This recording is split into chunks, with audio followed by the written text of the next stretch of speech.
Bismillahirrahmanirrahim. Assalamualaikum warahmatullahi wabarakatuh. Halo semuanya, kembali lagi bersama saya Ahmad Raihan dalam channel Belajar Hukum. Gimana kabarnya nih? Semoga kalian semua baik-baik saja dan dalam keadaan sehat walafiat. Pada video kali ini kita akan kembali melanjutkan pembelajaran terkait dengan hukum lingkungan. Dan pada video kali ini kita akan membahas mengenai sejarah hukum lingkungan di Indonesia, yang mana itu terbagi menjadi 3 materi. Yang pertama adalah sejarah ketika di zaman kerajaan-kerajaan Nusantara. Yang kedua adalah di zaman Hindia Belanda dan juga Jepang. Dan yang ketiga adalah sejarahnya di zaman pra-kemerdekaan atau setelah kemerdekaan. Baiklah teman-teman semua, tanpa berlama-lama lagi, langsung saja silahkan simak video ini dari awal hingga akhir sehingga bisa menambah keilmuan teman-teman semua terkait dengan hukum lingkungan.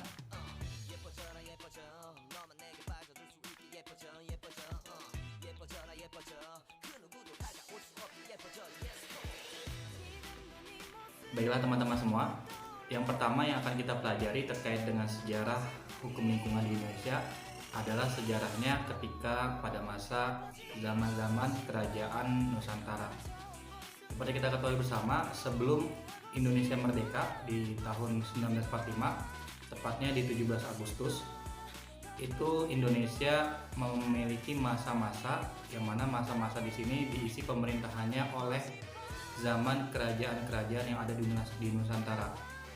Nah, kerajaan-kerajaan ini berada di mulai Pulau Jawa, Pulau Sulawesi, Kalimantan, bahkan sampai ke Pulau Sumatera juga. Jadi dari ujung Nusantara hingga dari Sabang sampai Merauke ya, itu ada kerajaan-kerajaan Nusantara, yang mana ini adalah mewakili Indonesia pada zaman dahulu. Bahkan di masa kerajaan Majapahit itu Indonesia bahkan sampai melewati batas dari wilayah Indonesia yang saat ini atau Nusantara itu lebih jauh lagi dalam perkembangannya. Kemudian terkait dengan hukum lingkungannya, di sini dikatakan oleh Danu Saputro bahwasanya hukum lingkungan yang ada di zaman ketika masa-masa kerajaan Nusantara itu disebut dengan hukum lingkungan klasik adat, atau di mana masa-masa itu ketika kerajaan-kerajaan Nusantara tersebut membuat sebuah peraturan, mereka juga membuat beberapa peraturan yang mana peraturan tersebut mementingkan keadaan lingkungan yang ada atau mementingkan alam ya, karena lingkungan sama dengan alam ya ketika masa zaman dahulu. Seperti contohnya adalah di Sulawesi Selatan, di Bone, itu ada sebuah kebiasaan yang menjadi sebuah peraturan yang tidak tertulis ya, bahwasanya pohon besar di sebuah area perladangan itu nggak boleh ditebang atau tidak bisa ditebang atau tidak boleh tebang. Kalaupun mau ditebang karena mengganggu pertanian yang ada di ladang tersebut, maka yang ditebang hanyalah ranting-rantingnya saja. Hal ini dilakukan agar supaya ketika nantinya pertanian di daerah tersebut sudah selesai atau mungkin berpindah tempat dari tempat yang dijadikan lahan pertanian kemudian dipindahkan ke lahan yang lainnya untuk pertaniannya, pohon itu diharapkan karena yang dipotong hanya batangnya saja atau daun-daunnya saja, diharapkan ketika sudah dipindahkan tempat pertaniannya, pohon itu dapat langsung hidup kembali atau proses untuk tumbuhnya kembali cepat. Nah, kan kalau misalkan dilihat, ini adalah salah satu bentuk dari hukum lingkungan yang terjadi di daerah Sulawesi Selatan di Bone itu ketika masa zaman kerajaan-kerajaan Nusantara. Atau ada juga di daerah Bugis di Sulawesi Selatan juga, itu ada namanya Lontara Latoa, yang mana pada intinya menekankan bahwa suatu wanua ini artinya adalah suatu wilayah, kerajaan ataupun negara, itu akan baik wilayahnya kalau memiliki 6 unsur, yakni pemerintah yang jujur, lahan yang baik, sumber air yang lestari, pasar sarana perekonomian, dan juga tenaga kesehatan. Nah, kalau misalkan dilihat di sini berarti kan ada unsur, yaitu unsur lahan yang baik dan juga sumber air yang lestari. Di sini dapat dilihat bahwasanya memang ini merupakan salah satu bukti bahwasanya ketika zaman-zaman kerajaan Nusantara itu pun itu sudah mementingkan lingkungan yang ada. Bahkan ketika kerajaan itu ingin mendirikan sebuah tempat, mendirikan wilayah atau mendirikan sebuah negara di suatu wilayah, dia akan mementingkan lingkungan yang ada di sekitarnya, karena ini adalah termasuk salah satu dari 6 hal yang bisa menjadikan suatu wilayah itu dianggap wilayah yang baik. Jadi memang hukum lingkungan itu sudah ada dari zaman kerajaan-kerajaan Nusantara yang sudah dahulu.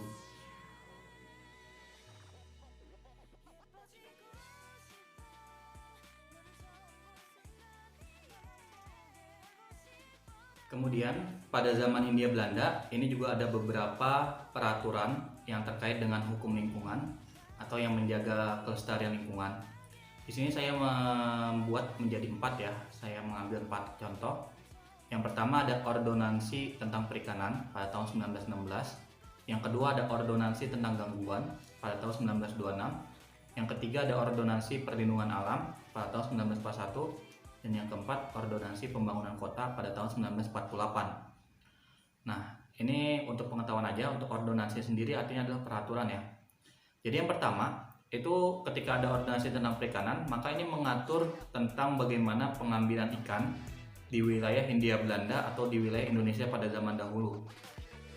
Sehingga di sini kelestarian alam yang ada di perairan yang ada di Hindia Belanda itu semuanya dapat terjaga. Bahkan juga ada pasal yang melarang untuk menggunakan, pertama itu menggunakan obat bius itu dilarang, menggunakan racun itu dilarang, dan juga bahkan menggunakan peledak atau peledak ya atau bom itu juga dilarang dalam pemakaian untuk mengambil ikan di wilayah Hindia Belanda. Seperti itu. Kemudian juga ada Ordonansi Perlindungan Alam yang di tahun 1941 itu yang menjaga kelestarian alam yang ada di Indonesia saat itu. Bahkan dia juga menjaga cagar alam dan suaka alam, sehingga tidak boleh sembarangan memburu hewan-hewan yang ada di Hindia Belanda ataupun di Indonesia pada saat itu untuk mencegah kepunahannya. Juga ada Ordonansi tentang Pembangunan Kota pada tahun 1948 yang mana ini berkaitan juga dengan hukum tata ruang. Kemudian teman-teman semua, setelah itu di tahun 1941 ya, mohon maaf, sampai 1945 itu ada pendudukan Jepang. Nah, pada waktu pendudukan Jepang, karena waktu memang hanya 3,5 tahun, ini hampir tidak ada peraturan undang-undangan di bidang lingkungan hidup. Tetapi ada yang tercatat satu buah, yaitu namanya Osamu Eskanrei nomor 6, yaitu mengenai larangan menebang pohon agata, alba, dan balsam tanpa izin Gunseikan. Nah, peraturan perundang-undangan ini di waktu itu dibuat oleh penguasa Jepang. Hal ini dikarenakan pohon atau kayu yang digunakan itu nanti akan digunakan sebagai bahan baku untuk pembuatan pesawat tempur dan pesawat peluncur pada waktu zaman pendudukan Jepang. Jadi kayak pohon agata, alba, dan balsam itu tidak boleh untuk ditebang seenaknya karena memang nantinya bakal digunakan untuk pembuatan pesawat tempur. Meskipun tidak terkait langsung dengan pelestarian lingkungan ya, karena memang kalau misalnya dilihat di sini berarti pemerintah Jepang memang hanya ingin memonopoli kayu yang dihasilkan dari pohon-pohon tersebut, jadi tidak murni untuk pelestarian lingkungan. Akan tetapi bisa kita ambil kesimpulan bahwasanya memang sudah ada pelarangan dalam hal penebangan pohon, meskipun itu nanti untuk digunakan sebagai sarana pembuatan pesawat pada masa pendudukan Jepang.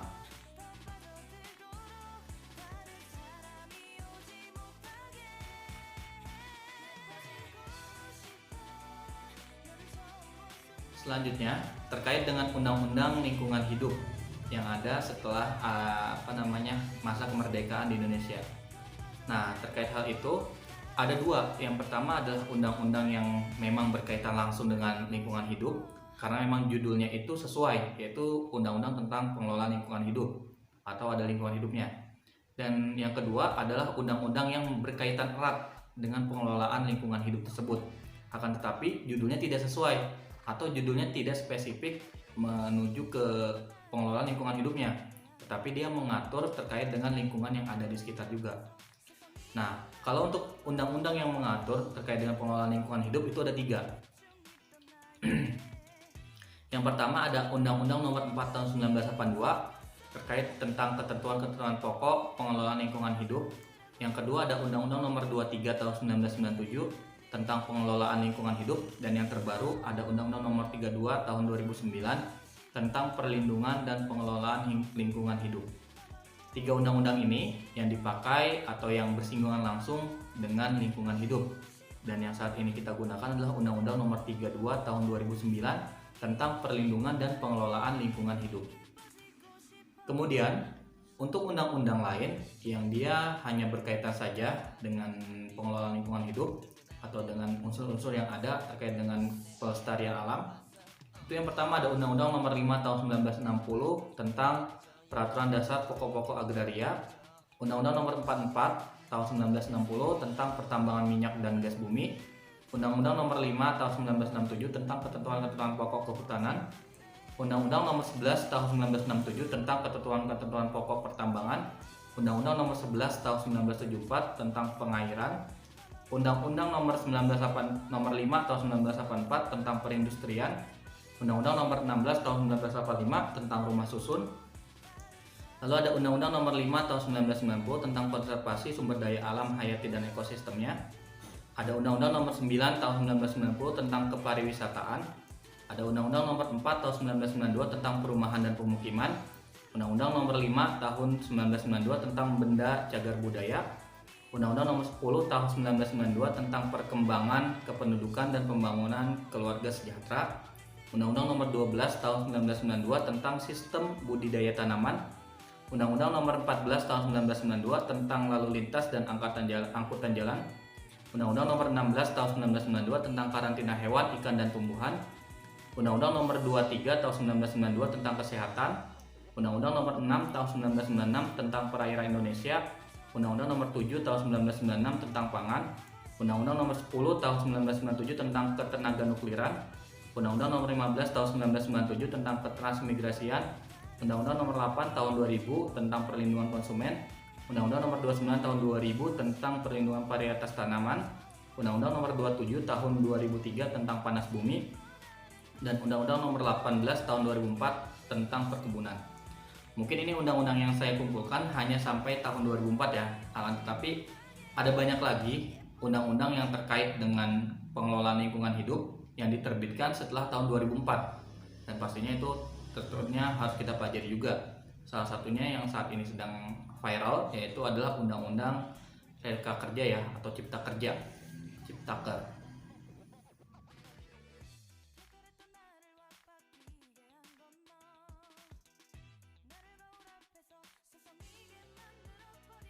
Baiklah teman-teman semua, alhamdulillah tadi kita sudah pelajari mengenai beberapa hal, yaitu ada tentang terkait dengan sejarah hukum lingkungan yang ada di Indonesia, baik itu pada masa atau pada zaman Kerajaan Nusantara, kemudian dilanjut pada zaman Hindia Belanda dan Jepang, dan yang terakhir adalah zaman setelah kemerdekaan. Saya berharap untuk video yang kalian tonton ini bisa bermanfaat buat teman-teman semua dan bisa menambah keilmuan teman-teman semua. Jadi jangan lupa untuk like, comment, and subscribe video ini atau ke channel YouTube ini sehingga bisa lebih berkembang lagi. Kurang lebihnya mohon maaf.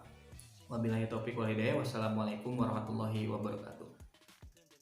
변할 줄은 몰랐어 너 때문에 내가 변할 줄은 몰랐어 예뻐져라 예뻐져 너만 내게 빠져들 수 있게 예뻐져 예뻐져라 예뻐져 그 누구도 다가올 수 없게 예뻐져 Yes